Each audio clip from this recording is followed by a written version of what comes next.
Oke, balik lagi di Adriando Tutorial. Kali ini kita akan mempelajari lanjutan dari video sebelumnya. Kalau video sebelumnya kita telah mempelajari soal basic dasar dari HTML, CSS, perbedaan web server, web browser, dan server itu sendiri.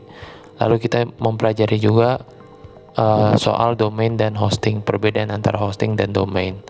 Nah, kali ini kita mempelajari bagaimana caranya mempraktekkan kode program HTML di Visual Studio Code atau di Dreamweaver atau di Notepad++. Nah, kali ini saya menggunakan software Visual Studio Code. Jadi kalian pilih salah satu aja. Kalian mau ngoding di HTML, di Notepad++, atau di Dreamweaver, atau banyak software lain untuk kode pemrograman untuk HTML dan CSS. Oke, di sini kita sudah lihat, pertama-tama kita membuat dulu sebuah folder di directory data di kalian atau di komputer kalian. Itu adalah langkah-langkah awal untuk menginput data HTML di Visual Studio Code. Jadi kalian buat dulu foldernya, baru nanti kita membuka softwarenya. Nah, lalu di sini kita klik open folder, lalu latihan project. Nah, di sini kita langsung saja ya masuk kepada Visual Studio Code.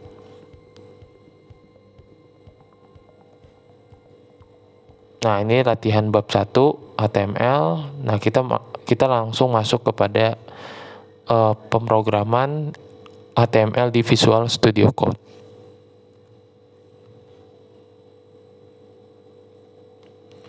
Nah, ini langkah awal ya. Langkah awal di sini ketika kalian sudah menginstal Visual Studio Code-nya. Nah, di sini kita open folder ya. Yang pertama open folder dulu, atau di sini juga bisa pertama-tama file, klik open folder. Nah, di sini kalian akan membuat folder kalian dulu. Nah, di sini saya sudah membuat ya Visual Studio Code folder latihan. Atau misalkan saya buat lagi di sini ini folder Sekolah Cita Mulia 2 deh ya. Jadi biar kalian paham, kalian harus membuat foldernya dulu, folder pertama dulu atau folder baru dulu, baru nanti kalian masuk ke sini. Nah, kalau udah di sini baru select folder. Nah, kalau udah di sini sudah ada ya Sekolah Cita Mulia. Nah, di sini kalian tinggal klik saja new file. Nah, misalkan yang pertama adalah kita klik home.html.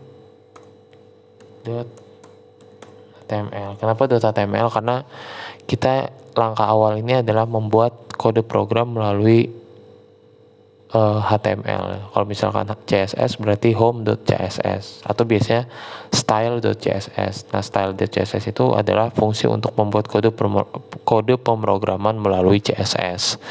Karena kita melakukan kode program melalui HTML, maka kode pemrogramannya adalah .html.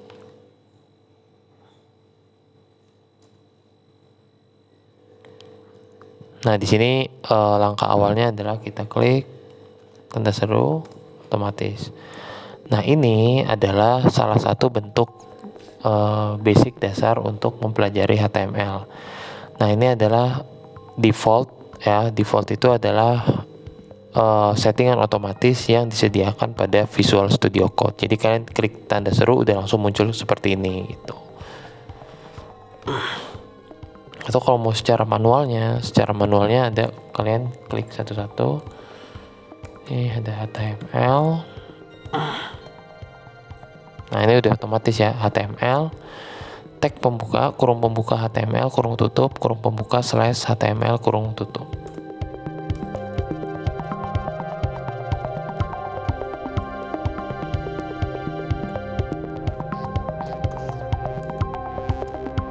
Head dulu.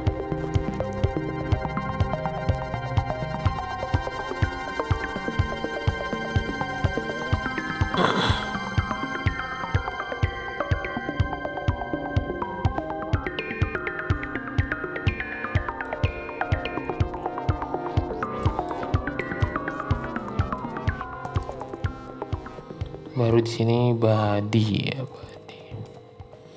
Nah, ini adalah struktur dasar dari web HTML. Jadi ini harus dibuat seperti ini agar nanti ketika kalian sudah bisa mengcoding sendiri itu akan lebih enak kalau misalkan kalian sudah tahu basic dasarnya gitu. Tunggu, ini sebenarnya ada yang salah ya, saya sebentar.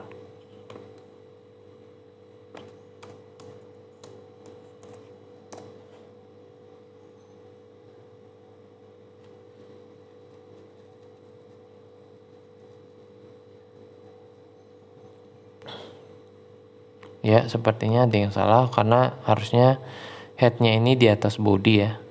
Jadi strukturnya kurang lebih seperti ini.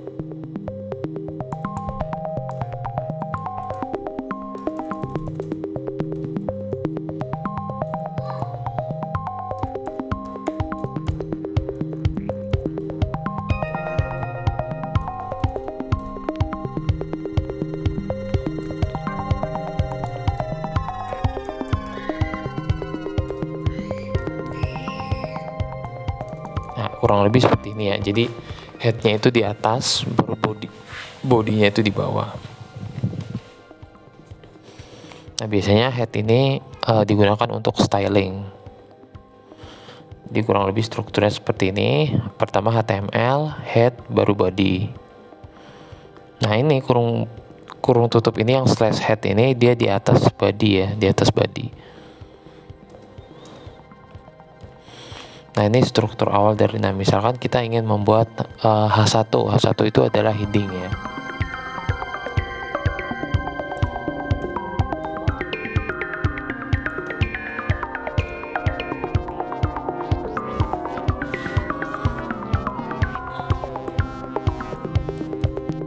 Sekolah.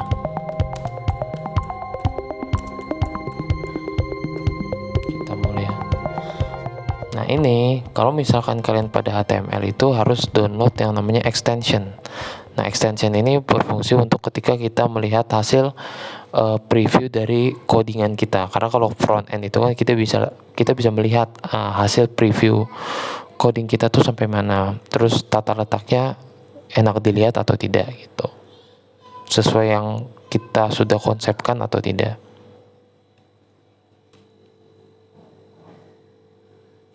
Nah, di sini kita download yang namanya default browser. Kalau saya sudah terinstall ya. Jadi sebelum kalian ingin mengcoding, kalian buka dulu default browser.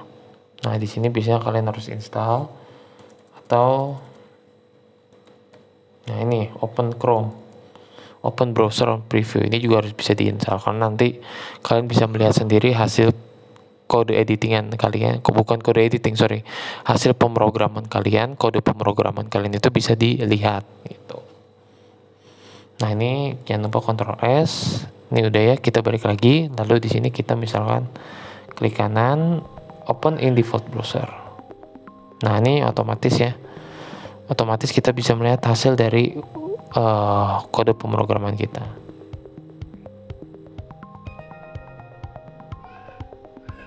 Ini saya close dulu.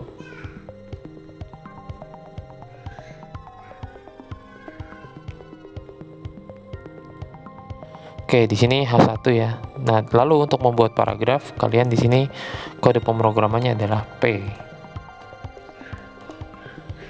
Nah, P ini adalah untuk paragraf. Jadi, misalkan kita contoh ya, simulasinya kalian bisa download di kalian bisa copy paste di namanya lorem ipsum.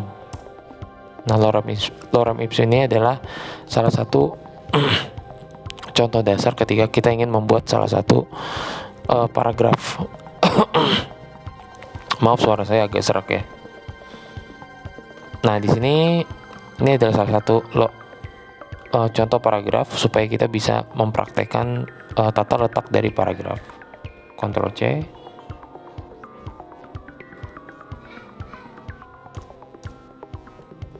Ctrl V. Nah, ini kalau misalkan kayak gini, dia kan panjang nih. Ini kayak panjang kayak gini nih. Kalian tinggal klik shortcut Alt Z. Nah, shortcut itu adalah tombol pada keyboard yang berfungsi untuk mempermudah pekerjaan kita gitu. Nah, ini contohnya misalkan kayak tadi Ctrl V. Nah, awal copy paste paragraf pasti kayak gini kan, panjang kayak gini. Nah, kalian tinggal klik Alt Z. Nah, ini fungsinya adalah untuk supaya paragraf yang tadinya di atas dia bisa turun ke bawah gitu. Oke, kita save, Ctrl S, jangan lupa harus di save ya. Setiap kalian melakukan kode pemrograman itu kalian harus di save supaya nanti ketika kalian mempreview kok udah capek-capek nge-coding nggak berubah, karena itu belum di save. Jadi kalian jangan lupa untuk nge-save kode pemrograman kalian. Nah, ini bisa kita save, lalu kita lihat hasilnya.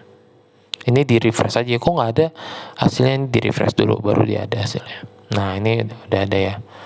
Nah, ini judul yang pertama adalah H1, yang di sini P ya. Tadi pakai tag P, terus pakai tag H1.